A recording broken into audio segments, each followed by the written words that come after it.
Amla seat पर कांग्रेस में फंस गया पेच। निशा या मनोज, कौन करेगा मौके को कैच। निशा बांगरे का इस्तीफा देर से हुआ स्वीकार, टिकट न मिले तो बनेंगे निर्दलीय उम्मीदवार। नमस्कार, आप देख रहे हैं हिंदी खबर और मैं हूं आपके साथ अनुकंपा।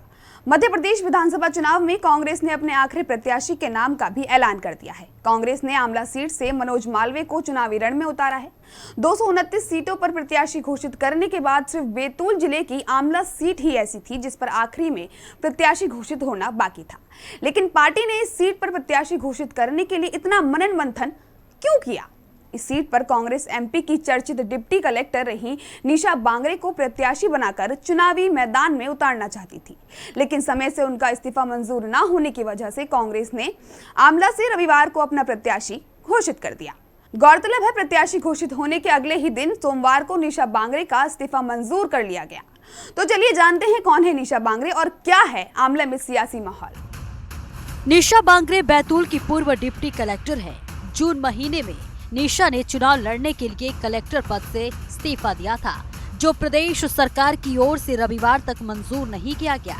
इस मामले में निशा बांगरे ने पिछले हफ्ते मुख्यमंत्री आवास का घेराव करने के लिए बैतूल से भोपाल तक न्याय रैली निकाली थी, जिसके बाद निशा को भोपाल में गिरफ्तार कर 24 घंटे के लिए जेल भेज दिया गया।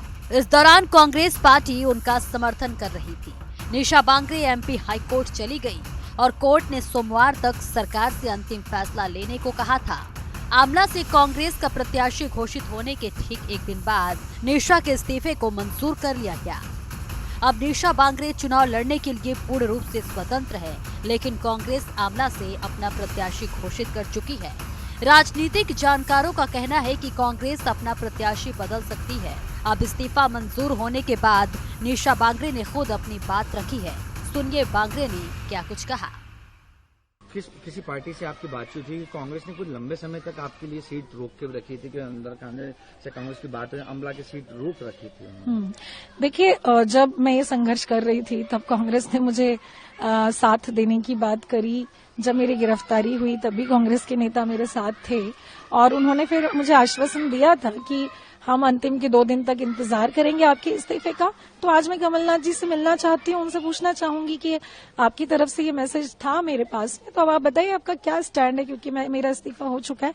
आज मैं स्वतंत्र हूँ जनता की लड़ाई लड़ने के लिए, तो मैं तो अपनी लड़ाई जारी रखूंगी, लेकिन आपने जो प्रॉमिस किया था उसके बारे में मैं जानना चाहती हूँ। अगर कांग्रेस अगर टिकट नहीं देती तब आप क्या करेंगे? हम तो जनता के लिए काम करेंगे। अगर जनता कहेगी कि निर्दलीय लड़िए या इस पार्टी से लड़िए तो मुझे कोई परेशानी नहीं है।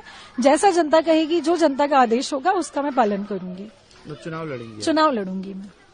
निशा ने साफ कर दिया है कि वे स्वतंत्र हैं जनता की लड़ाई लड़ने के लिए। अगर कांग्रेस टिकट नहीं देती है तो वे निर्दलीय या किसी अन्य दल से चुनाव लड़ेंगी और जरूर लड़ेंगी। इस पूरे मामले में राजनीतिक जानकारों का कहना है कि कांग्रेस अपना प्रत्याशी बदल सकती है। पार्टी आगे क्या निर्णय लेती है, प्रत्याशी बदला जाएगा या फिर निशा बांगरे किसी अन्य दल या निर्दलीय चुनाव लड़ेंगी, क्योंकि उन्होंने साफ कह दिया है कि चुनाव तो वे जरूर लड़ेंगी। ऐसी ही तमाम अपडेट्स के लिए देखते रहे हिंदी खबर।